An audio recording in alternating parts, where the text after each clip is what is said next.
गुरुर्ब्रह्मा गुरुर्विष्णुः गुरुर्देवो महेश्वरः गुरुः साक्षात् परब्रह्म तस्मै श्री गुरवे नमः।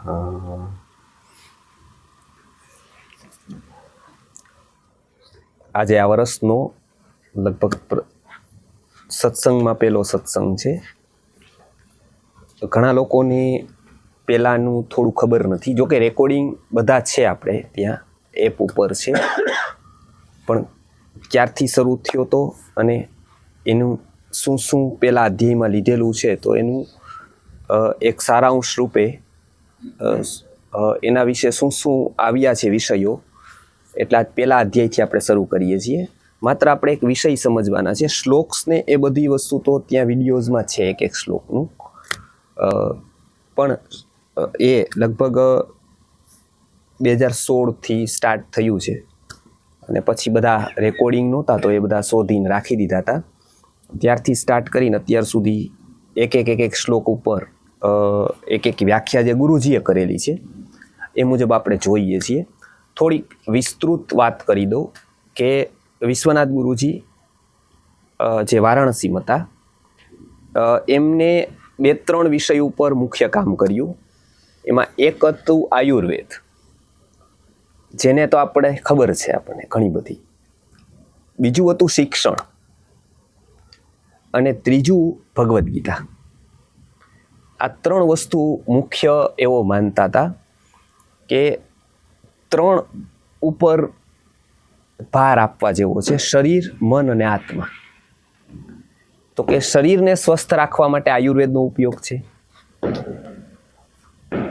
મનને સ્વસ્થ રાખવા માટે ગીતાનો ઉપયોગ છે અને આત્મા માટે શિક્ષણનો ઉપયોગ છે. આ 3 ઉપર એમને ખાસ ભાર આપ્યો હતો અને વર્ષો સુધી અધ્યયન કરી અને એક આપણે કહેવાય કે કેટલીક વાર આપણે જે બિઝનેસ કરતા જાય એમ આપણને સૂઝ આવતી જાય. હવે જે એક લેવલે પહોંચી ગયા ને એનામાં જે દ્રષ્ટિ હોય એ શરૂઆત કરવાવાળામાં ન હોય. એટલે ગુરુજીએ આ બધા અનુભવો કર્યા. અંગ્રેજો સમયનું ભારત અને અંગ્રેજો બાદનું ભારત બેય તેઓએ જોયું. અંગ્રેજો સમયનું ભારતય જોયું અને અંગ્રેજોના બાદનું ભારતય જોયું. અને એ બેયને કેમ અત્યારના કાળના યુવાનને કેવી રીતે સમજાવી શકાય, અને બીજું એને અત્યારે જે થવાનું છે, કેમ કે શિક્ષણમાં પરિવર્તન થાય તો આજે થાય તો કાલે પરિણામ આવે એવું ન બને, પણ આજે થાય તો 25 વર્ષ પછી સમાજ એવો થઈ જાય. તો એમને જોયું કે શિક્ષણમાંથી મૂલ્ય નિષ્ઠા વહી ગઈ છે. જે શિક્ષણમાં શીખવાવાળો વ્યક્તિ એક એનું ચારિત્ર રાખતો હતો, એક એની મહત્તા રાખતો હતો, એક એની ગુણવત્તા રાખતો હતો. એટલે માત્ર વિજ્ઞાનની પુસ્તક કે ગુજરાતીની પુસ્તક કે સમાજ વિદ્યાની પુસ્તક કામ નહોતી કરતી. એક એવું જીવંત વ્યક્તિત્વ હતું જે કામ કરતું હતું. એ ગયું એટલે આજે આપણે બધા જ લોકોની એક કોમન ફરિયાદ, સારા વ્યક્તિની અછત થઈ ગઈ. એક તરફ બહુ જ મોટી બેરોજગારી છે અને એક તરફ સારા વ્યક્તિ કોઈને મળતા જ નથી. સારા વ્યક્તિ બધાને જોઈ છે, મતલબ જરૂરિયાત નથી એવું નથી, જરૂરિયાત તો છે જ, પણ જરૂરિયાત મુજબ લોકો એવા નથી. બેરોજગારીનું કારણ એની જરૂરત નથી એવું નથી, જરૂરિયાત તો છે જ, જરૂરિયાતને મુજબ યોગ્યતા એની નથી થઈ. એટલે વ્યક્તિમાં જે સામાન્ય ગુણો હોવા જોઈએ એ સમય જ આવી શકે કે જે એનો એજ્યુકેશનનો સમય છે. એ સમયે જો એ નથી આવતા તો જિંદગીભરનો આવે પછી. એટલે એમને પહેલું કામ ગુરુકુલ ઉપર કર્યું. એમને જોયું કે બાળકોને ભણાવવા હોય તો તમારે 2 કામ, એક ઘરે ગુરુકુલ, એક ગુરુકુલ જે છે શિક્ષણ વ્યવસ્થા, એની ઉપર એક કામ કરો ન, એમાં કોઈને કોઈ રીતે તમે રોલ તમારો પ્લે કરો. બીજું, એમાંથી સારી વસ્તુઓ લઈને ઘરે આટલું ધ્યાન રાખો. એનો એક કોર્સ આપ્યો, એનું નામ છે વૈદિક પેરેન્ટિંગ. તો એટલું તમે ધ્યાન આપશો તો બાળ માનસમાં જે ભાષા જાય છે એ રીતે સંસ્કાર પણ સાથે જશે, મૂલ્યનિષ્ઠા પણ સાથે જશે. અને આ ગઈ તો બાળકનું ભવિષ્ય સુરક્ષિત થશે. આ નથી ગઈ તો સુરક્ષિત નથી થઈ, તો નહીં થાય. અને આવું આપણે જોઈએ છીએ કે ઘણી બધી વસ્તુઓ છે એ ખાલી આપણે બીજાને દોષ દઈ છીએ એવું નથી. આપણી ઘડતર પ્રોસેસ અને આપણી શિક્ષણ પ્રોસેસમાં ઘણી બધી ખામીઓ છે. એમાંની સૌથી આપણે જોઈએ તો એક ગુરુકુલ તમે શબ્દ સાંભળો તો તમને એક ઋષિ, એક ગ્રંથ, એક તપ કરતાવાળા એવા બધા નજરમાં આવે. તમને ઇમેજ પણ બનાવીએ તો એવી બનાવીએ. પણ કોલેજ તમે આમ સબકોન્શિયસમાં કરો, કોલેજમાં કેવું દ્રશ્ય આવે? હવે આ બંનેનું કનેક્શન કર્યું કોને? તો કે આ બંનેનું કનેક્શન આપણા મનમાં વારંવાર ગયું, રિપીટેડલી ગયું. પિક્ચર આવે તો કેવા આવે? કોલેજ પિક્ચરમાં બતાવાતી હોય તો એમાં શું બતાવે? એવું બતાવે કે ત્યાં મોટી લેબ છે, સાયન્સના રિસર્ચ થાય છે ને રાત દિવસ લોકો ભણે છે ને એવું બતાવવામાં આવે? કે ભાઈ ત્યાં ગીતાના પાઠ કરવામાં આવે છે અને ગીતાની કોમ્પિટિશનમાં બધા ભાગ લે છે અને એવું બતાવવામાં આવે? તો કે નહીં. કોલેજમાં એક આવતા જ શું ધ્યાનમાં આવે? કેમ કે પિક્ચરમાં શું બતાવવામાં આવ્યું કે મેરે કોલેજ કી એક લડકી હે, બરાબર? તો કોલેજનું શું ચિત્ર આપણા માનસમાં ગયું? રિપીટેડલી આવું. એટલે સ્કૂલમાં બધા ડ્રેસ હોય પણ કોલેજમાં ડ્રેસ નહીં. કેમ? તો કે કોલેજમાં એવું જ હોય કે મોજ મજા જ હોય કોલેજમાં. એને કારણે શું થયું? સાયન્સ ભણાવાયું પણ સાયન્ટિસ્ટો ન નીકળ્યા. આયુર્વેદિયું પણ વૈદ્યો ન નીકળ્યા. કેમ? તો કે ફોકસ ન થયું. આપણું મન હંમેશા પ્રાયોરિટી નક્કી કરે ને પછી જ ફોકસ કરે છે. આપણી જ્યાં સુધી પણ કોઈ પણ વસ્તુમાં પ્રાયોરિટી નથી ત્યાં સુધી ફોકસ નથી. કેમ કે બે સાથે સાથે જાય છે. આપણે જે પણ વસ્તુ કરીએ એ ફાવે તો કરીએ, થાય તો કરીએ, જામે તો કરીએ, મનમાં બેસે તો કરીએ, તો ક્યારેય આપણે એ વાતમાં ફોકસ નહીં કરી શકીએ. કેમ કે મનનો એક સિદ્ધાંત એવો છે કે જ્યાં એની પ્રાયોરિટી ત્યાં એનું ફોકસ. પ્રાયોરિટી નથી તો ફોકસ નથી. એટલે એમને જોયું કે શિક્ષણમાં એક કામ કરીએ તો આપણી આગળની પેઢી બચી જાય. એક આત્માના ગુણોનો શ્રેષ્ઠ સમય છે વિકસવાનો. એટલે આજે સૌથી મોટી સમસ્યા એ થઈ છે કે વ્યક્તિમાં કૃતજ્ઞતા નથી. મારા પ્રત્યે કોઈક ઉપકાર કરે છે નાનો અમથો પણ, તો મારે કમસે કમ હું કાંઈ ન કરી શકું તો એના પ્રત્યે મારે ગ્રેટફુલ રહેવું જોઈએ. હું કંઈ કરી શકું તો શ્રેષ્ઠ છે, નથી કરી શકતો તો ઓકે, મારા એની પ્રત્યે ગ્રેટફુલ રહેવું જોઈએ. કાંઈક મારું કામ પડે તો હું એને બનતું કંઈક રિવાર્ડ કરીશ તો આખી સિસ્ટમ ટકી રહી. પણ એ જ જો ન હોય તો કોઈ પણ મોટી વ્યક્તિના મોટા ઇન્ફ્રાસ્ટ્રક્ચર, મોટા સદગુણો, મોટી કોઈ પણ વસ્તુ કામ આવી ન શકે. કેમ? તો કે એનું સબકોન્શિયસ આવું માગતું હોય.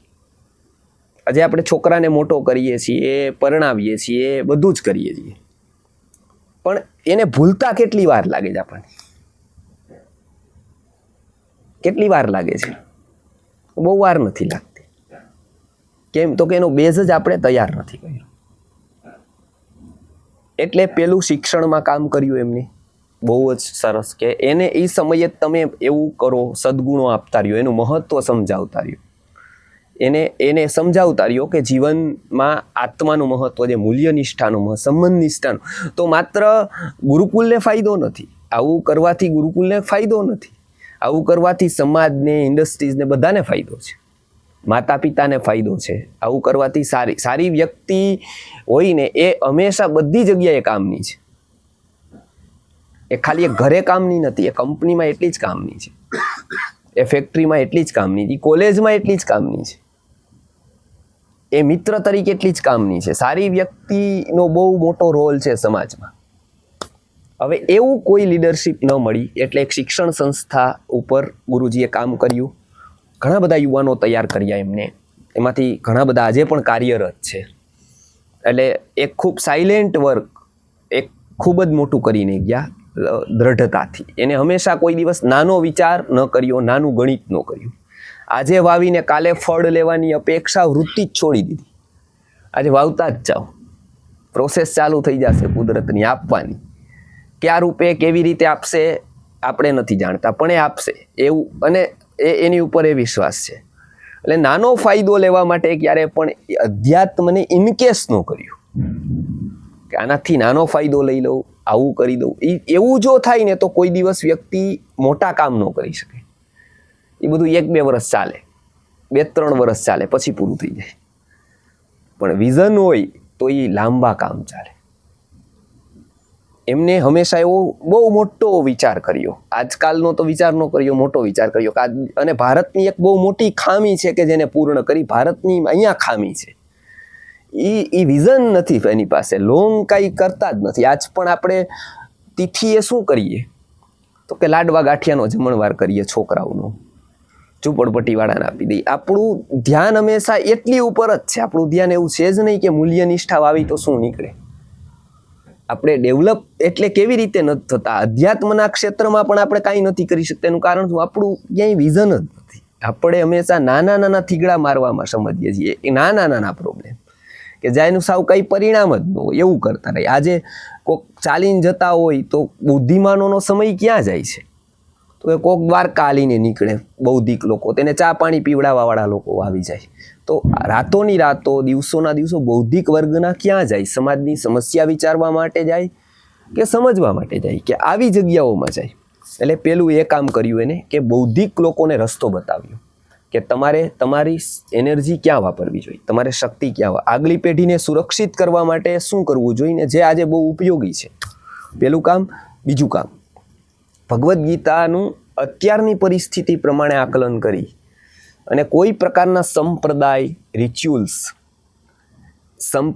રિચ્યુઅલ્સ અને બંધવાળા વગર, કોઈ પણ પ્રકારના બંધન વગર એમને ગીતાને પ્રયત્ન કર્યો કે ગીતામાં છુપાયેલું આયુર્વેદ, ગીતામાં છુપાયેલું મનોવિજ્ઞાન, ખાસ કરીને ગીતામાં છુપાયેલી મૂલ્ય નિષ્ઠા, આ બધા જ સિદ્ધાંતો સમાજની સામે આવે.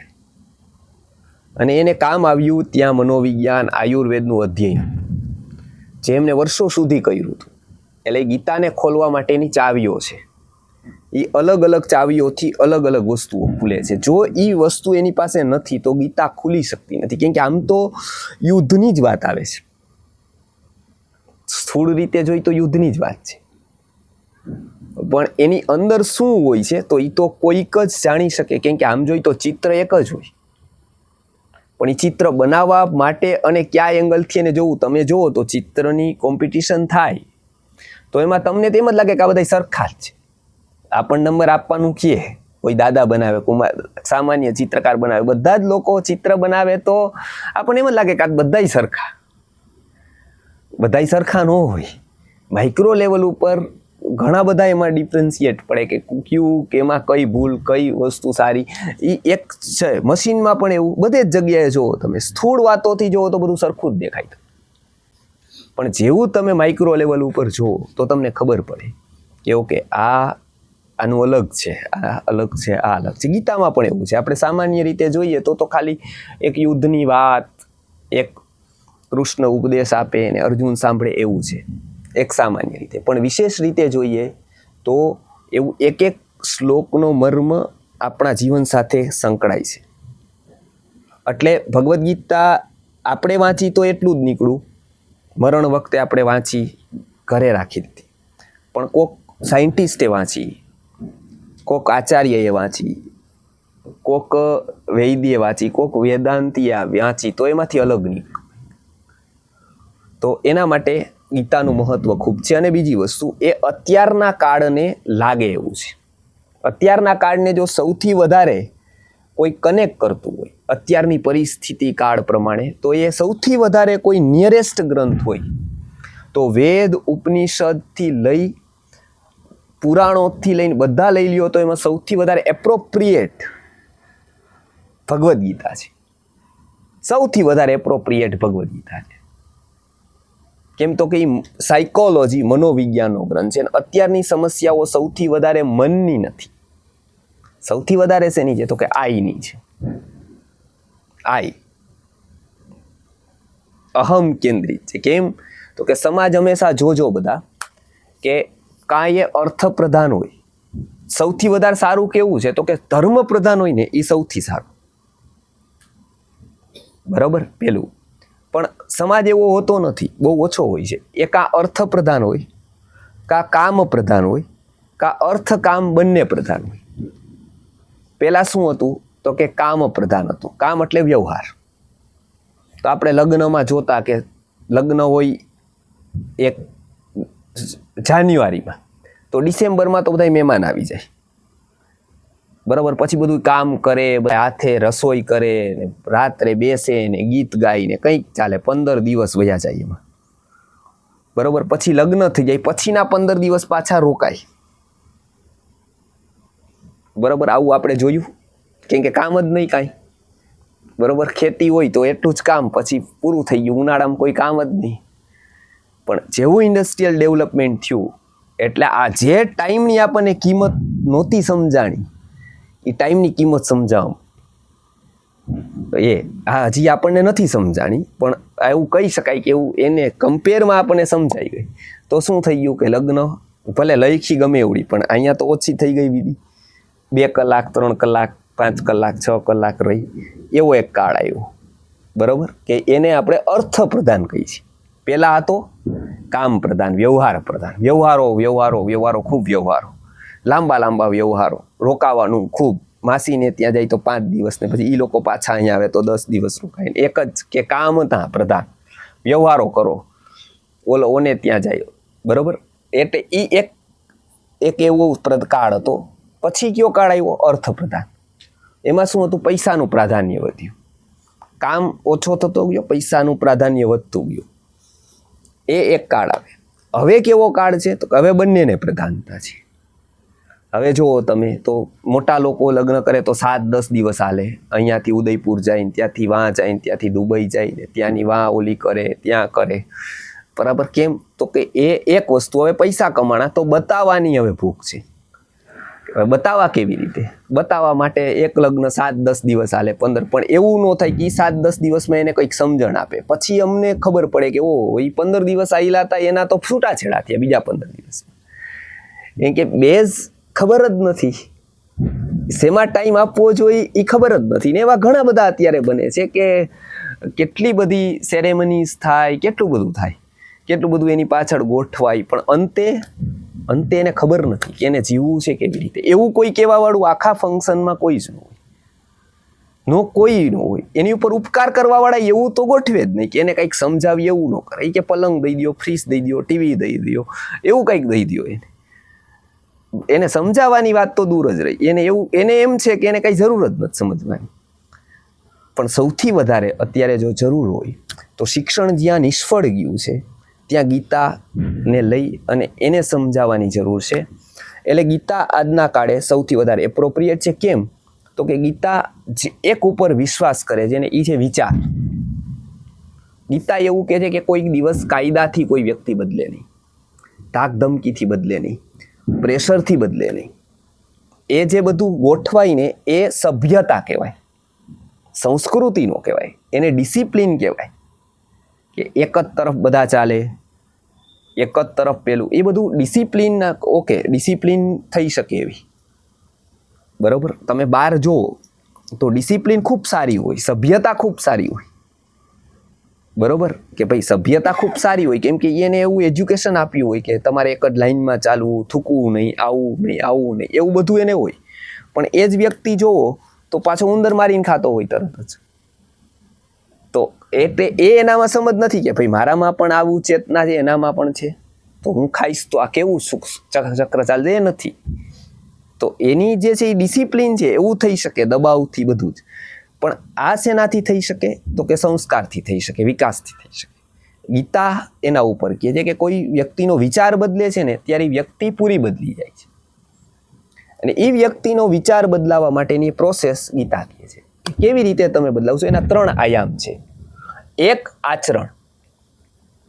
વ્યક્તિ પોતે કરે ને એને આચરણ કહેવાય. પોતે કરે છે એને શું કહેવાય છે? આચરણ. એટલે આપણે એવું કહીએ છીએ કે એનું આચરણ સારું નથી, કે એનું આચરણ સારું છે. બીજું, વ્યવહાર. પોતે કરે છે એને આચરણ કહેવાય, બીજા સાથે જે થાય છે એને વ્યવહાર કહેવાય.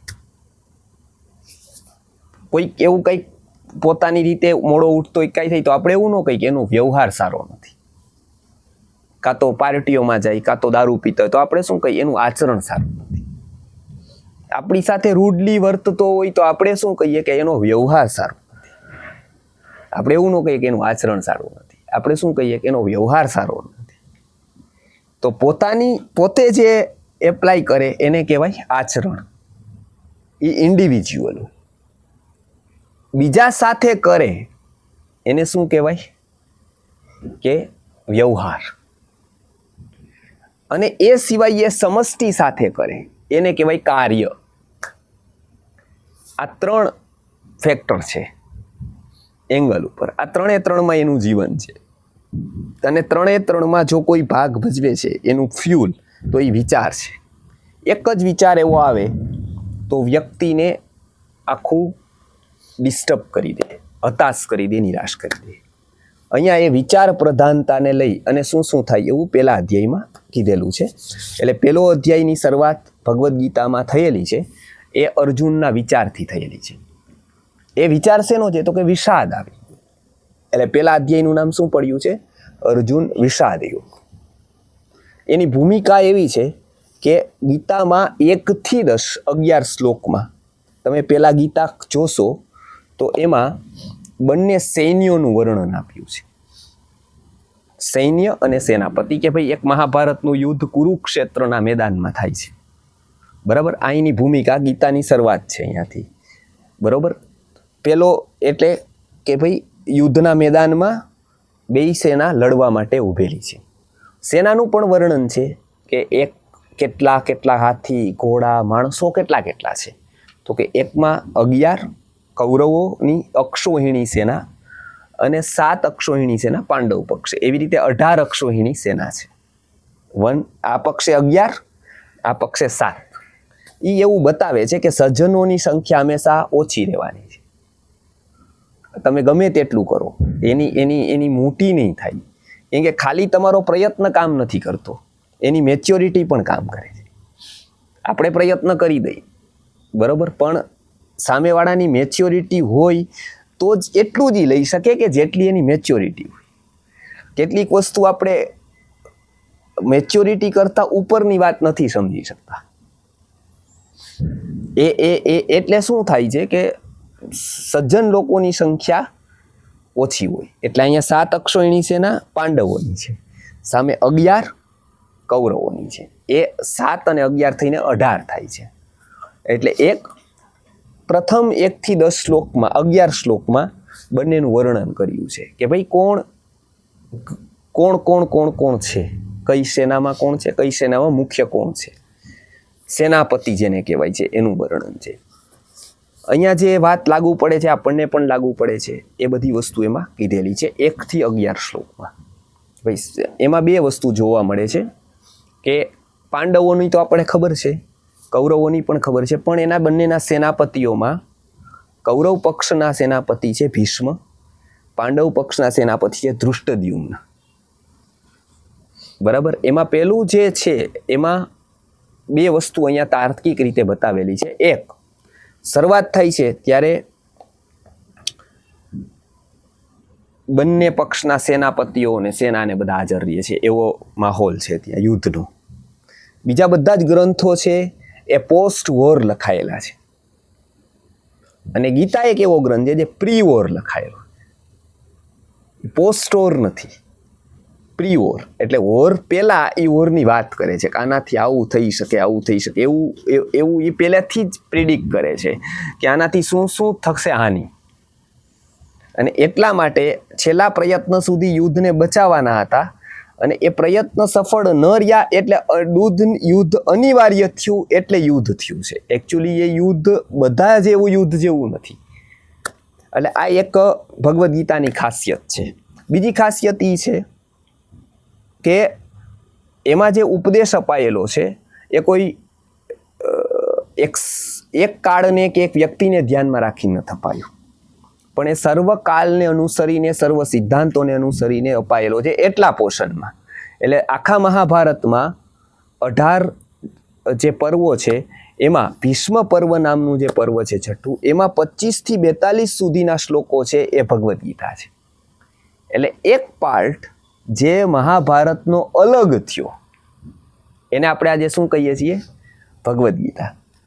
એટલે એક અલગ જ એક એવો સ્થાન છે. આપણે પ્રવચન આપણે બધા જ, હું કરું કે કોઈ પણ કરે કે ગુરુજી કરે, પણ એ બધા સરખા ન હોય. કોક એવું હોય કે જે એક્સ્ટ્રા ઓર્ડિનરી હોય. એનો મતલબ એવો નથી કે બીજા બધા એવા નથી, પણ કોક એવું હોય, કેમ કે કોક જ વખત એવો માહોલ બને. વ્યક્તિ છે ને એ હર હંમેશા એની માનસિક સ્થિતિ સરખી નથી. જેવી રીતે ક્રિકેટમાં છે, હંમેશા બેટ્સમેન છે એ કઈ સદી નો મારે, પણ કોક વાર એની ટેલેન્ટ છે એ એક્સ્ટ્રીમ લેવલ ઉપર હોય, ત્યારે એ રમતો હોય, ત્યારે એ જોવા જેવું હોય, ત્યારે એની એક ટેમ્પરામેન્ટ હોય કે એક્સ્ટ્રીમ લેવલે એની એનર્જી હોય, ત્યારે આવું થાય. અહીંયા એવું થયું છે કે માહોલ એવો થયો છે, કેમ કે વસ્તુ શું છે કે વક્તા બોલે છે એવું નથી હોતું, શ્રોતાઓ વક્તાને બોલાવતા હોય છે. શ્રોતાઓ છે ને એ વક્તાને બોલાવે. જો એવું ઓડિયન્સ હોય ને તો વક્તા પાસેથી અમુક વસ્તુ એવી નીકળે, પણ સાવ નિર્બુદ્ધ ઓડિયન્સ હોય તો મોટામાં મોટા વક્તા પાસેથી કાંઈ ન નીકળે. કેમ તો કે ઈ બોલતો નથી. ઈ બોલતો હોત તો બધે એક જ સરખું નીકળવું જોઈએ, પણ એવું નથી થતું. જે ઉત્તમ ઓડિયન્સ હોય ને ત્યાં એની પાસેથી જે નીકળે ને એ સામાન્ય ઓડિયન્સમાં ન નીકળે. અહીંયા કૃષ્ણ જ છે, પણ એની સ્થિતિ કેવી છે તો કે યુદ્ધ વખતે બધા વાતાવરણ બધું એવું ભેગું થયું છે કે એક્સ્ટ્રીમ લેવલે એ ચેતના ગઈ છે, અને એ વસ્તુ એમને ત્યાં ઉપદેશ આપ્યો છે. એ બધું મહાભારતનું વાંચ્યા પછી એવું લાગ્યું કે એક્સ્ટ્રીમ લેવલનું કોઈ હોય નહીં. અને આપણે પણ જોઈએ કે કોઈકના તમે પ્રવચનો સંકલિત કરો 5-7 વર્ષમાં, તમને એવા 5-7 જ મળશે કે જે એક્સ્ટ્રીમ લેવલના હોય. તમને એવું જોવા મળે કે આવું તો આ વક્તાનું હંમેશા આવું કેમ નથી, પણ હંમેશા એવું હોય જ નહીં. એટલે પછી જ આ ભગવદ્ ગીતાનું મહત્વ એટલે છે કેમ કે એક્સ્ટ્રીમ લેવલ ઉપર એ વાતાવરણ ઊભું થયું કે જે ક્રિએટેડ ન હોય એવું થઈ જાય. સપોઝ આપણે કેટલીક વાર આમ નીકળતા હોય તો અહીંનો દોરો ક્યાંક એવી રીતે અટવાઈ જાય બટનનો, કાં તો બટનમાં કંઈક બહારનો દોરો અટવાઈ જાય તરત જ ખબર છે આપણને, બરોબર? હવે એવું તમે ટ્રાય કરો, અટવાય છે, તમે ટ્રાય કરો એવી રીતે એવું કે એવી જ રીતે અટવાઈ જવું જોઈએ. હું બહાર નીકળું ને મારું આ દોરો અહીંયા અટવાઈ જવો જોઈએ રૂમમાં, તો અટવાય ન, એ અટવાઈ જાય તો થઈ જાય ઓકે, પણ એ પ્રયત્ન કરી તો એવું ન થાય. એમ કેટલીક વાર એવા વાતાવરણ થઈ જાય, એવા લોકો આવી જાય, એવું થઈ જાય ને કે એ વસ્તુ અમુક નીકળી જાય. ત્યારે એમની એવી વાત થઈ, એવા સંજોગો ઊભા થયા, અને એ પછી જે વાત નીકળી એને સમજાવવા માટેની એ પોષણ છે એ ભગવદ્ ગીતામાં છે. એટલે એ અલગ પછી એને રિક્વેસ્ટ કરી છે આખવાર બહુ વર્ષો પછી મહેલમાં બેસીને કે ભાઈ આપણે જો રિવિઝન કરીએ છીએ અત્યારે, તો ત્યાં ગીતાનું તો મને ઘણું બધું યાદ નથી, તો એ પાછું મને કહ્યું. તો એમને એવું કીધું કે એ હું કહીશ ખરા અને તું સાંભળીશ ખરા, પણ એ ઓના જેવું નહીં હોય. It can't B repeated. એક હંમેશા વસ્તુ હોય છે, સત્ય રિપીટ ક્યારેય નથી થતું. ગોખેલું થઈ જાય, સ્ક્રિપ્ટ રિપીટ થાય, સત્ય રિપીટ ન થાય. એ હંમેશા અલગ હોય, હંમેશા યુનિક હોય, હંમેશા નવું હોય. એટલે અનુગીતા કહેવાય છે. એ એવી નથી. અનુગીતા કીધી એ બહુ સરસ કમ્ફર્ટ ઝોનમાં કીધી છે. કેવી સગવડતા છે, મહેલમાં બેઠા છે, કોઈ ડિસ્ટર્બન્સ નથી. વાતો ડિસ્ટર્બન્સ છે, બધા કોઈક ને કોઈક કંઈક બગાડે છે ને કોઈક માહોલ છે ને એવું બધું ડિસ્ટર્બન્સ કેટલું છે. વાં બે શાંતિથી બેઠા છે, એકદમ ધ્યાનની સ્થિતિમાં, બધું ચા પીને ફ્રેશ થઈને બેઠા. ત્યાં એ નથી. કેમ? એ અનુગીતા તરીકે મહાભારતમાં છે, પણ એવો સ્પાર્ક નથી એમાં. એટલે અહીંયા ભગવદ્ ગીતાનું મહત્વ છે. એટલે અહીંનું સેનાપતિનું વર્ણન આટલા શ્લોકમાં છે. અત્યારના કાળના લોકોને એ ઉપયોગી છે, કેમ કે આ બે સમાજની લડાઈ હંમેશા ચાલે છે. એક આસુરી વિચાર, એક દૈવી વિચાર. હવે શું થાય છે કે આસુરી વિચાર જ્યારે પ્રભાવી બને છે, ત્યારે દૈવી વિચારો વાળા લોકો દબાઈ જાય છે. એટલે એનું સંગઠન કરવું જરૂરી બને, એનું સંકલન કરવું જરૂરી બને છે. કેમ કે હંમેશા એ બે વિચારમાંથી પ્રભાવ કોનો એ જ મહત્વનું હોય. ફોલોવર કોના થાય છે? લોકો ફોલોવર કોઈના હોતા જ નથી. હંમેશા આ બે લોકો હોય છે, આસુરી અને દૈવી વિચારવાળા લોકો કે જે લીડરશીપ લે છે. ફોલોવર લોકો કોના હોય છે? તો કે પ્રભાવ જેનો હોય ને એના લોકો ફોલોવર હોય. જોજો, લોકોને કોઈ સાથે કાંઈ લેવા દેવા જ નથી. એ કોઈ ચૂઝ કરીને આવ્યા જ નથી જન્મથી હું આનો ફોલોવર થઈશ, હું આનો થઈશ, હું આનો થઈશ. એ શું જોવે કે પ્રભાવ કોનો? જેનો પ્રભાવ ને એને ફોલો કરે. તો આસુરી શક્તિવાળા લોકો જ્યારે પ્રભાવી થાય ત્યારે ફોલો એને કરવા માંડે લોકો, કેમ કે એ પ્રભાવી છે. એ સારું ખોટું નથી. એટલે સમાજ ક્યારેય સત્યનો પૂજક હોય એવું છે જ નહીં. એ પ્રભાવનો પૂજક છે. સાચા ખોટાની એને મતલબ જ નથી. કોણ સાચું કોણ ખોટું, કોને શું કર્યું. એટલે જ લોકોની એક માનસિકતા એવી છે કે પહેલા સફળતા મેળવી લ્યો ગમે તેમ કરીને. એકવાર સફળ થઈ ગયા ને પછી એનું બધું જ સાચું છે. સફળ નથી તો એ ગમે તેટલો સત્ય છે એની યાર કાંઈ કિંમત નથી એને. સફળ કોણ, સત્ય કોણ એવો એને પ્રશ્ન જ નથી. સફળ કોણ? અહીંયા એ કીધું છે કે અહીંયા આજે પણ સ્થિતિ કેવી છે? તો કે બે વિચાર વચ્ચે યુદ્ધ છે. એક આસુરી વિચાર, એક દૈવી વિચાર. એટલે દૈવી વિચારનો પ્રભાવ ઊભો થાય. વિચાર એટલે આજના કાળે ગીતાની ખાસ આવશ્યકતા છે. શું કામ?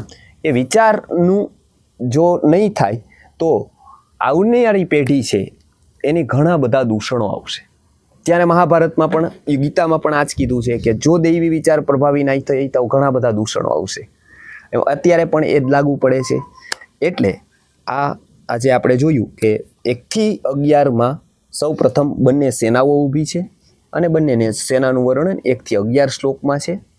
પછીથી 12 થી 19 નંબરના શ્લોક વાંચશો તો એમાં શંખ અલગ અલગ લોકોએ વગાડ્યા એનું વર્ણન છે. 19 શ્લોક 12 થી 19માં એ એક રજૂ કરે છે. બીજું હું કહી અને પૂરું કરીશ કે એમાં બે નિષ્ઠા દેખાય છે. પાંડવ પક્ષે છે ને, કૌરવ પક્ષે એ ભીષ્મ વગાડે છે, એટલે કે સેનાપતિ પેલો વગાડે. એટલે એમાં શું છે તો કે સંઘ નિષ્ઠા છે, ડિસિપ્લિન છે. અહીંયા ડિસિપ્લિન કરતાં વધારાની આત્મનિષ્ઠા છે. હંમેશા દૈવી કાંઈ કાર્ય કરવું હોય ને તો સંઘનિષ્ઠા કરતાં આત્મનિષ્ઠા મહત્વની હોય છે. એટલે કોઈ પણ વ્યક્તિ મહત્વ પોતાને ન આપતા મહત્વ મૂલ્યને આપે. પોતાનો આય જ્યાં નાનો કરવાનો હોય ત્યાં એ આય નાનો કરી શકે. જે પણ લીડર છે એને આ સમજવા જેવું છે કે પોતાનો આય મોટો છે, ઓકે, પણ એને ક્યાં નાનો કરવો, ક્યાં એ આઈને નાનો કરી દેવો, આ બહુ મહત્વનું હોય છે. અહીંયા ધૃષ્ટદ્યુમ્ન છે એ સેનાપતિ છે, પણ એ 9મો શંખ 9મા ક્રમે પોતે છે, પહેલા ક્રમે નથી. વાં પહેલા ક્રમે છે. અહીંયા એ સંઘનિષ્ઠા કરતાં આત્મનિષ્ઠા એ વધારે બતાવે છે. એ અહીંયા જોવા મળે છે કે સેનાપતિઓનું વર્ણન એમાં કરેલું છે. પછી એક બીજું સાયકોલોજીકલી જોવા મળે છે કે બરાબર રથ છે કૃષ્ણ એ અર્જુનનો બીજી બધી જગ્યાએ નથી ઊભા રાખતા. એ ક્યાં ઊભું રાખે છે? ભીષ્મની સામે. એની વીકનેસ ખબર છે અર્જુનની, કે અર્જુન જો બીજાની સામે ઊભો રહેશે ને તો કાંઈ તકલીફ નથી. એની વીકનેસ ક્યાં છે? કોણ સામે હોય તો વીકનેસ છે? તો કે ભીષ્મ ને દ્રોણ હોય ને તો અર્જુન વીક છે. કેમ કે એ બે પ્રત્યે એ સોફ્ટ કોર્નર છે. મોટા વ્યક્તિઓ શું કરે છે? જે વીકનેસ હોય ને એને દબાવતા નથી, એને બહાર લાવવાનો પ્રયત્ન કરે છે. તો જ એ બહાર આવે ને તો જ એની ટ્રીટમેન્ટ થાય. એટલે એને જોવે છે કે એની જ્યાં સુધી એ બહાર નહીં આવે ત્યાં સુધી એ કોઈ પણ જગ્યાએ નિશ્ચિત નહીં થાય. એ અડધું યુદ્ધ કરશે, અડધું નહીં કરે, એવું થશે. એટલે અહીંયા એ બહુ મોટો સાયકોલોજીકલી પ્રશ્ન છે કે એને એ બેયની સામે જ કેમ ઊભો રાખ્યો, બીજા કોઈની સામે કેમ? એ બે તો આગળ ઊભા હતા છે, ક્યાં બીજા બધાની વચ્ચે નથી રાખતા, એ બેયની સામે. જેથી અર્જુન મોહવાળો થાય છે. મોહ આપણે કહીએ છીએ કે અર્જુનને મોહ થયો અને કૃષ્ણએ ઉપદેશ આપ્યો અને મોહ દૂર થઈ ગયો. અને લોકો એમ કહે છે કે એટલે મોહ દૂર કરવો હોય તો ગીતા વાંચો. એટલે મરણ વખતે બધા ગીતાના પાઠ બેસાડે છે કેમ કે મોહ દૂર થાય. પણ ગીતા કોઈ મોહ દૂર કરે એ એકલું સત્ય નથી. બરાબર? એનું આખું એક સાયન્સ આપ્યું છે, કે એક સ્ટ્રક્ચર આપ્યું છે કે મસ્તિષ્ક કામ કેમ કરે છે. મહાભારતમાં એનું આખું વિવરણ છે. તો ત્યારે બે વસ્તુ બતાવેલી છે, બહુ જ મહત્વની છે. એક, મોહ અર્જુનને હતો એવું નથી, ધૃતરાષ્ટ્ર નહીં હતું. બરાબર, અર્જુને પણ સાંભળીને ધૃતરાષ્ટ્રે ગીતા સાંભળી. બેયમાંથી અર્જુનનો મોહ દૂર થયો, ધૃતરાષ્ટ્રનો ન થયો. જો સાંભળીને થઈ જતો તો ધૃતરાષ્ટ્રનો થઈ જવો જોઈએ, એનું ન થયું. કેમ? તો કે બે વસ્તુ છે એમાં.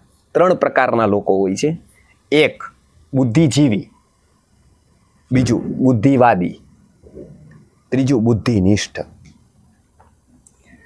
બુદ્ધિ ઉપર જે જીવે છે, બુદ્ધિનું ઉપયોગ કરીને જે જીવે છે, ડોક્ટર્સ, એન્જિનિયર, આઈટી, આ બધા બુદ્ધિજીવી છે. બરાબર, આ બુદ્ધિજીવી છે. એ બધા બુદ્ધિનો ઉપયોગ કરીને જીવે છે. સેકન્ડ, બુદ્ધિવાદી છે. એને શું, ગરમ ગરમ ચર્ચામાં મજા આવે છે. બરાબર, કે ભાઈ શું આત્મા હોય કે નહીં, પછી એની લાંબી ચાલે કહાની, પરમાત્મા હોય કે નહીં, મરે પછી શું થાય ને, આવું કાંઈ હોય કે ને, ભૂત હોય કે નહીં, કે આવું બધું કેમ માની લેવાનું ને, આયુર્વેદની ગાડીમાં ચડે તો એમાં પાછા પ્રશ્નો થાય કે ભાઈ આવી સર્જરી હતી કે નહીં, કે બધી વાતો જ છે, કે કાંઈ પણ એક એવી ગરમ ટોપિક જોઈ કે આવું હોય કે નહીં.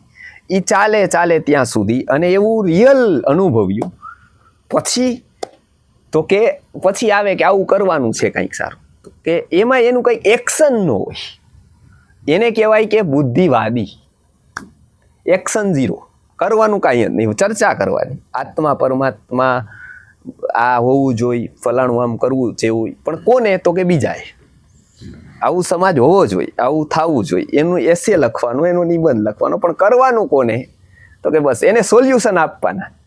એને એ સોલ્યુશન આપે કે આવું કરવું જોઈએ. થીસીસ લખે, એસીમાં બેસીને ગુરુકુલ કેવું હોવું જોઈએ એનું આખું ડિઝાઇન કરી દઈએ, શિક્ષણમાં શું હોવું જોઈએ એનું ડિઝાઇન કરે, કાર્યક્રમ કેવો કરવો જોઈએ એનું ડિઝાઇનિંગ આપે, બધું ડિઝાઇનિંગ આપે. પણ ગ્રાઉન્ડ લેવલ ઉપર કરવાનું શું? તો કે કાંઈ નથી. તો બસ કાંઈ કથા કરવાની, તો ઓકે, ત્યાં ડિઝાઇનિંગ થાય આખું કે કેવું હોવું જોઈએ, કેવું થવું જોઈએ, રોવેય ખરા, બીજાને રોવડાવેય ખરા, પણ અંતે બે ઉતરીને કરે શું? તો કે એક દુકાને વયો જાય, એક ફ્લાઇટમાં બીજી જગ્યાએ કથા કરવા વહી જાય. બેયની વસ્તુમાં એક્શનમાં શું? તો કે કાંઈ નહીં. આને સાંભળી લીધું તો કે ઓકે, એને શું થયું? તો કે 7 દિવસ કથાના વયા ગયા. ઓકે, 8મા દિવસે શું કરે છે? તો કે દુકાને. બરોબર, 8મો દિવસ 7 જ રજા હતી, 8મો દિવસ દુકાનમાં છે.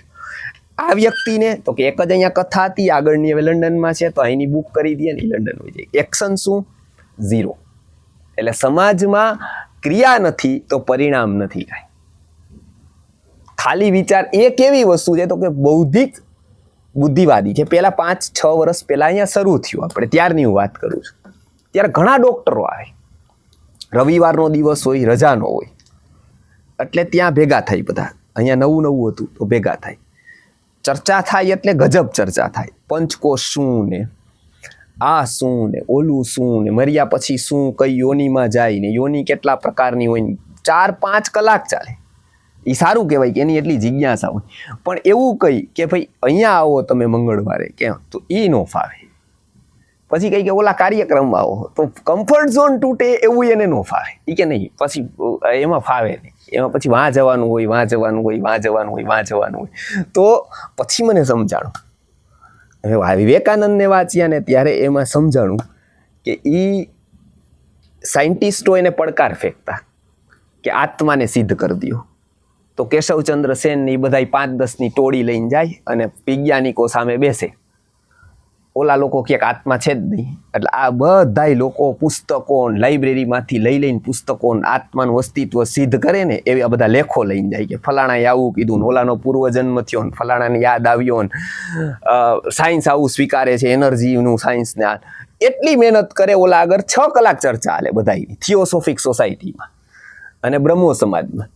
પછી વિવેકાનંદે કીધું કે આ તો તમે આજે 6 કલાક ચર્ચા કરો છો, તો પછી એની પહેલાં એની પાસે કમિટમેન્ટ લ્યો. એટલે વિવેકાનંદ ગયા ને એની પાસે કીધું કે જો અમે સિદ્ધ કરી દઈ આત્મા કે આત્મા સિદ્ધ, માનો પરમાત્માને સિદ્ધ કરી દઈ ભગવાનને, કાલથી તમે શું કરશો? તમે કાલથી શું કરશો? એ તમને ક્વેશ્ચન કરું. ચાલો હું મહેનત કરું, આટલા પુસ્તકો લઈ આવું, માથું મારવું, એમાં બધું તો એ પૂરું. હાલો હું કરી દઉં, તમને કન્વિન્સ કરી દઉં, તમે જોઈ એવા પ્રમાણ આપી દઉં, એવું હું કરી દઉં, પણ કાલથી તમે શું કરશો? તો બધાય મૂંઝાઈ ગયા, કાલથી શું કરવાનું? કાલથી જે અમે લેબમાં જાય છીએ લેબમાં જશું, ઘરે જાય છીએ ઘરે જશું. આજ રવિવાર છે, કાલ પાછો સોમવાર થશે તો કાલ પાછા ધંધે ચડી જશું. કાલથી કરવાનું આ જ છે બસ. આ તો રવિવાર પાસ કરવાનો છે. તો કોઈ પિક્ચરમાં કરે છે, કોઈ ક્યાંય, કોઈ ફૂટબોલમાં, કોઈ ક્રિકેટમાં. આપણે આ ચર્ચા કરી તો એને કહેવાય બુદ્ધિવાદ. એ સારું, પણ એ આગળ લઈ જતો હોય તો. એટલે એક પણ અહીંયા આગળ છે એ અર્જુન છે એ બુદ્ધિનિષ્ઠ છે. બુદ્ધિનિષ્ઠ કોને કહેવાય છે? કે બુદ્ધિમાં એકવાર ઉતર્યું પછી એની હાવી કરે છે. એ ચાહે એમાં પછી વિચારતો જ નથી. નફો નુકસાન ગણિત ત્યાં થતું જ નથી કોઈ. એકવાર એવું લાગ્યું કે આ બરાબર, એસહ પંથા એતત કર્મ, આ બરાબર છે. જો નથી બરાબર ને તો તમે પ્રશ્ન કરો. અર્જુન હંમેશા શું કરે છે? ભગવદ્ ગીતા શું કહે છે? કે તમને નથી લાગતું ને બરાબર તો શંકા નો કરો, પ્રશ્ન કરો. શંકાનો શું પ્રશ્ન થાય છે? બેમાં ફરક, ડિફરન્સ. શંકા છે ને એ અંદર રહી જાય છે, અને અંદર રહી છે ને એટલે એનું કોઈ સોલ્યુશન નથી. પ્રશ્ન છે ને બહાર આવે છે. બહાર આવે છે ને એટલે પછી મપાઈ જાય છે. જો ઉત્તર છે તો ઓકે, ઉત્તર નથી તો ફ્રી છે સામે. Is free for take any decision. પણ એ ફ્રી છે ડિસિઝન લેવા માટે. પણ પ્રશ્ન હોય તો સામેવાળો પ્રયત્ન કરે જ ઉત્તર દેવાની તો હોતા નથી. બધા પ્રશ્નોના ઉત્તર એટલે નથી હોતા કે ઉત્તર સમજવા વાળી અવસ્થા પણ કેટલીક વાર હોતી નથી. ગીતા શું કરે છે કે એ અવસ્થા એ અર્જુન હતો એક, અને બીજો એને પ્રશ્ન હતો. આ બે વસ્તુ હોવાથી એનો મોહ દૂર થયો, જેવું અહીં બતાવે. ત્રીજી વસ્તુ એ બુદ્ધિનિષ્ઠ હતો. એની જે ભૂમિકા હતી બુદ્ધિનિષ્ઠતાની, જે કોઈ પણ વસ્તુ ઉતરી બુદ્ધિમાં તો એને કરવાનું શરૂ કરવાનું. જે આપણે વાત થઈ ત્યારે જ કે આપણે એક્શનમાં શું કરશું હવે. તો હવે જે ગુરુજી હંમેશા કહેતા હતા અને આજ સુધી એક એના ઉપર દ્રઢ નિષ્ઠા રહી, એવું શું કામ રહ્યું? તો કે સબકોન્શિયસથી જોતા આવ્યા, વર્ષોથી અમે લોકો જોતા આવ્યા કે વર્ષો સુધી એક જ સરખું, એક જ રીતેનું જીવન હતું અને એક જ કામ કરતા રહ્યા કે આ પરિણામ મળે કે ન મળે અત્યારે, પણ એનું પરિણામ છે જ 100%.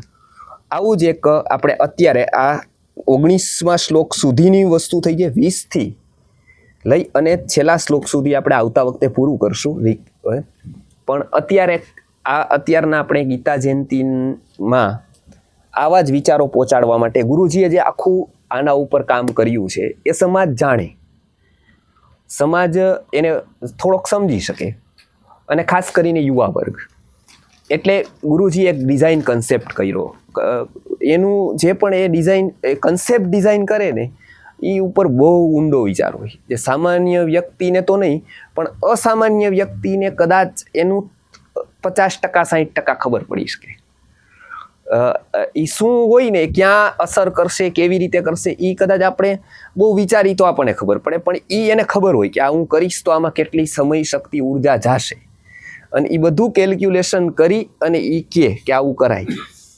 પણ આપણે એવું અનુભવ્યું અત્યાર સુધીમાં કે એક એવો કન્સેપ્ટ નથી કે જેનું જે એવો ન હોય કે જે યુનિક ન હોય. એ યુનિક જ હોય. એ કીધું હોય એ બહુ સારી રીતે બહુ સમજીને કીધું હોય. એમાં એક એમને કન્સેપ્ટ આપ્યો, ગીતા જયંતિ આવે એ સમયે કોલેજના યુવાનોને ગીતાનો કોમ્પિટિશન કરાવવી, સ્પર્ધાનું રૂપ રહી એટલે ઇનામો એડ કરવા. એને કોમ્પિટિશન લાગે ને એટલે ઇનામો એડ કરવા એમાં, કેમ કે એને કોમ્પિટિશન લાગવી જોઈએ. એટલે એના માણસને તો ઇનામો માટે એનું મહત્વ હોય જ, સર્ટિફિકેટ ઇનામો, એટલે એ રાખવું, કોઈ વાંધો નહીં. એ બાને આપણો વિચાર પહોંચી જશે. તો શું થશે? તો કે એટલા યુવાનોને કંઈક ગીતા વિશે પ્રારંભિક કે કંઈક ખબર પડશે. એમાંથી કેટલાક બીજ લઈને આવ્યા હશે પેલાના, બરાબર? એ શેની રાહ જોતા હશે? વાતાવરણ. એ કે બીજ છે ને આપણને ખબર પાણીથી ન ઉગે, એને વાતાવરણ જોઈએ. એટલે જોજો, ખેતર ખુલ્લું હોય ને ત્યારે 6 ઋતુમાં એક જ સરખું પાણી આપવાનું, વાવવાનું કાંઈ નહીં. એક જ સરખું પાણી આપવાનું 6 ઋતુમાં. 6 ઋતુમાં છે ને એક જ સરખું ઘાસ નહીં થાય. 6 ઋતુમાં થવાવાળું ઘાસ અલગ અલગ હશે. અમુક શિયાળામાં જ થશે, અમુક ઉનાળામાં જ થશે, અમુક ચોમાસામાં જ થશે. તો કે બીજ તો બધા જ હતા જમીનમાં, પાણી પણ આપ્યું 6 ઋતુમાં. તો કે વાતાવરણ છે ને એ ચોમાસાનું હતું, એ અમુક બીજને જ અંકુરિત કરે. અમુક બીજને શિયાળાનું જ વાતાવરણ અનુકૂળ, અમુકને ઉનાળાનું જ અનુકૂળ. એવી રીતે આવા યુવાનો છે તો એને ઉપર બીજ તો પડેલા હોય, એને વાતાવરણ ન મળતું હોય સારું, એને ખબર જ ન હોય, કોઈ કીધું જ ન હોય કાંઈ.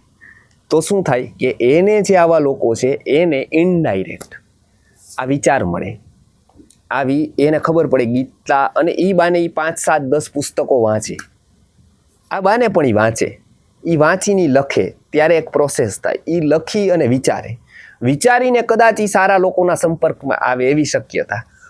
એ આવે તો આપણે જે એક અવસર હોય, એક કહેવાય કે એક તક હોય, એ તક આપણે ઉપયોગ કરી લેવાય એનો. એટલે એ માટે આપણા બધા લોકો ગીતા જયંતિ ઉપર મળવા જાય છે બધી કોલેજોમાં.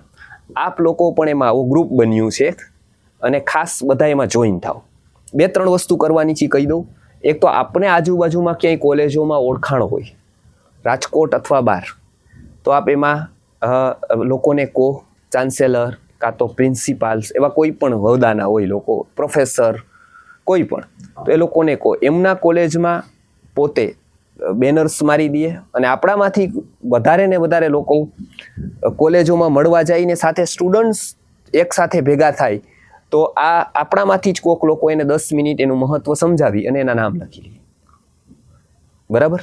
તો આયુર્વેદ કોલેજો જેટલી રાજકોટમાં છે એ આયુર્વેદ સિવાયની કોલેજો છે, આયુર્વેદની 5-6 છે, એવી રીતે બીજી છે, એન્જિનિયરિંગની છે, તો બીજી BCA થી લઈને કોમર્સ કે આર્ટ્સ કે જે બી છે, એ બધી જ કોલેજીસમાં મેક્સિમમ આપણે જઈ શકીએ ટૂંકમાં. તો એમના માટે અત્યારે એક આયોજન કરેલું છે. ગયા વખતે અમારી મિટિંગ હતી, અહીંયા જ આપણી બધાની જ મિટિંગ રાખેલી, એનું એક ગ્રુપ પણ બન્યું છે. એ ગ્રુપમાં બધા એડ થઈ જાજો આજે. અને શું કરી શકશે પોતે, તો અત્યારે શિવાંગીબેન, આપણે અશ્વિનભાઈ પાછળ બેઠા છીએ, ડેનિશભાઈ, અમે લોકો લગભગ 5-7 જગ્યાએ તો જઈ આવ્યા છીએ. નેક્સ્ટ હવે જવાના હોય તો પોતપોતાના નામ, જ્યારે સમય હોય ત્યારે સાથે જવાનું હોય છે. આ લોકો 5-7 તો કોમન હોય જ છે, ડેનિશભાઈ છે કે અશ્વિનભાઈ છે કે શિવાંગીબેન, મંથનભાઈ આજ નથી આવ્યા, મંથનભાઈ હોય છે, 5-7 લોકો તો હોય છે. તો લોકો નામ લખાવી દે, તો પોતે પોતાની અનુકૂળતાએ આખા બધા કોલેજોમાં જવાનો વિચાર છે. બરાબર? શ્રદ્ધાબેન છે તો આયુર્વેદની કોલેજોમાં, તો પોતે જ્યાં સ્ટુડન્ટ પોતાને લખતા હોય ત્યાં પોતે એનું મહત્વ સમજાવી શકે, ઇઝી પડે. સપોઝ તમે એન્જિનિયર હો તો એને એન્જિનિયરિંગ કોલેજમાં કહો તો વધારે એ રિલેવન્ટ રહે. કોઈ આના વિશે છે તો એવી વસ્તુ કે મેક્સિમમ કોલેજમાંથી સ્ટુડન્ટ્સ ભાગ લે, એમાં કોઈ સ્વાર્થ નથી આપણો, એટલે ઇઝીલી ત્યાં અપ્રોચ થઈ શકશે કોલેજમાં. એના બધા નિયમ એ આ ગ્રુપમાં રાખી દેશું, કે આખું સિમ્પલ છે. જે લોકો સારો એસે લખે એને પ્રાઇસ ડિસ્ટ્રીબ્યુશન છે, પહેલા 5 નંબરને બીજાને. કોલેજથી બહારના લોકો પણ નિબંધ લખી શકે છે. ગયા વખતે સરજુભાઈ કીધું 5 ટાઇટલ મુજબ આપણે રાખ્યા છે. બરાબર? વિડીયોઝ આ વખતે રાખ્યા નથી, માત્ર નિબંધ સ્પર્ધા જ છે. બરાબર? એટલે આવું કંઈ છે તો બધા લોકો 1 મહિના સુધી એક્ટિવ થાય. આજે 11 છે, બરાબર? 1 મહિના પછી ગીતા જયંતિ છે. તો આજે એકાદશી છે, સપોઝ આજે, તો આવતી એકાદશી છે, એટલે આના પછીની એની, એટલે 15 દિવસે એક એકાદશી આવે, એટલે આજે સુદ એકાદશી છે, આવતી સુદ એકાદશી, માગસર સુદ એકાદશી, ને આ સમયે ગીતા જયંતિનો ઉત્સવ છે. બરાબર? 1 મહિનો છે, તો 1 મહિનામાં ઘણી બધી કોલેજીસમાં જઈ શકાય, તો એ લોકોને મળીને આપણે વિચાર સમજાવી શકાય. એના માટે આપણે પ્રયત્ન કરીએ. જે લોકો છે તો મેક્સિમમ સમય આ મહિનાનો આપે.